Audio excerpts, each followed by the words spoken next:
சிறகடி காசை இன்னைக்கு episode promo ஒன்றில் பார்த்தீங்க அப்படின்னா முத்து வந்து விஜயா வந்து மீனா கிட்ட மன்னிப்பு கேட்க சொல்லுவாங்க. ஆனால் விஜயா வந்து கேட்க மாட்டாங்க. அதுக்கு வந்து முத்து சொல்லுவாங்க, எப்படியும் அம்மா கேட்க மாட்டாங்கன்னு நமக்கு நல்லாவே தெரியும். ஆனால் நான் ஒன்று சொல்கிறேன், இனிமேல் வந்து மீனா குடும்பத்தை வந்து திருட்டு குடும்பம் அப்படின்னு சொல்லக்கூடாது அப்படின்னு சொல்லிட்டு முத்து வந்து சொல்லுவாங்க. சொல்லி பார்க்கட்டும் அப்புறம் இருக்குது அப்படின்னு சொல்லிட்டு விஜயாவை வந்து மிரட்டுற மாதிரி முத்து வந்து சொல்லுவாங்க. அதுக்கப்புறம் பார்த்தீங்க அப்படின்னா ஸ்ருதி வந்து விஜயா கிட்ட, நீங்கள் செஞ்சது கரெக்டு தான் ஆண்டி, நீங்கள் செஞ்சது தப்புன்னு நினச்சிக்கிட்டு தான் நான் சாரி கேட்க சொன்னேன். ஆனால் நீங்கள் கேஸை வாபஸ் வாங்குறதுக்காக பணம் வாங்கியிருக்கீங்க, அது சரிதான்.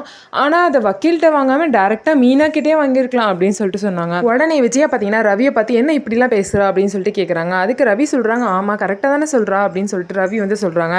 நீங்கள் வக்கீல்கிட்ட வாங்கினதுக்கு டேரெக்டாக முத்திக்கிட்டே வாங்கியிருக்கலாம் அப்படின்னு சொல்லிட்டு ரவியும் சொல்கிறாங்க. உடனே மனோஜ் வந்து சொல்கிறாங்க, நீங்கள் செஞ்சது கரெக்டு தாம்மா, உங்கள் இடத்துல இருந்தால் நானும் அப்படி தான் செஞ்சுருப்பேன்னு சொல்கிறாங்க. அதுக்கு வந்து முத்து சொல்கிறாங்க, ஆமாம் நீ அப்படி தானே செஞ்சுருக்க, அவங்க 2 லட்சம் நீ 27 லட்சம் அப்படின்னு சொல்லிட்டு சொன்னாங்க. அதுக்கு வந்து ரோஹிணி பார்த்தீங்கன்னா, ஆமாம் என்ன சண்டை நடந்தாலும் ஏன் அந்த 27 லட்சத்தையும் இழுக்கிறீங்க அப்படின்னு சொல்லிட்டு ரோஹிணி வந்து முத்துக்கிட்ட கேட்குறாங்க. அதுக்கப்புறம் பார்த்தீங்கன்னா விஜயா வந்து என்னமோ யோசிச்சுட்டு இருப்பாங்க. உடனே மனோஜ் வந்து என்னம்மா யோசிக்கிறீங்க அப்படின்னு கேட்பாங்க. இல்லை இதெல்லாம் இருக்கட்டும், அப்போ மீனா அந்த படத்தை எடுக்கலைன்னா வேற யார் அந்த பணத்தை எடுத்திருப்பா அப்படின்னு சொல்லிட்டு நான் யோசிக்கிறேன் அப்படின்னு சொல்லிட்டு விஜயா சொல்லுவாங்க. உடனே அண்ணாமலை வந்து விஜயா கிட்ட, நீ செஞ்சது ரொம்ப தப்பு விஜயா, அதனால நீ தான் அந்த 5 லட்சத்தை வந்து மீனா முத்துக்கிட்ட கொடுக்கணும் அப்படின்னு சொல்லிட்டு அண்ணாமலை வந்து சொல்லுவாங்க.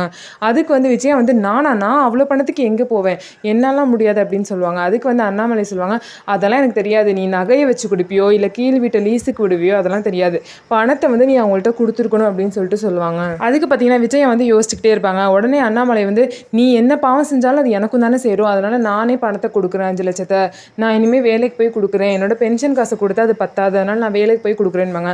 உடனே முத்து மீனாவும், ஏன் மாமா நீங்கள் அதெல்லாம் பண்ணுறீங்க, எங்களுக்கு பணம்லாம் வேணாம், நீங்கள் வேலைக்கெலாம் போக வேணாம், சும்மா இருங்க அப்படின்னு சொல்லுவாங்க. நான் சொன்னது தான் அப்படின்னு சொல்லிட்டு அண்ணாமலை போயிடுவாங்க. அதுக்கப்புறம் பார்த்தீங்கன்னா முத்து வந்து மீனா கிட்ட, என்னை மன்னிச்சிரு மீனா, அம்மாவோட தப்பை எல்லாத்துக்கிட்டையும் சொல்கிறதுக்கு தான் வந்து உன் மேலே நான் பழைய போட்டுட்டேன், என்னை மன்னிச்சிரு அப்படின்னு சொல்லுவாங்க. மீனாவும் பரவாயில்லைங்க அப்படின்னு சொல்லிட்டு முத்துக்கிட்ட சொல்லுவாங்க.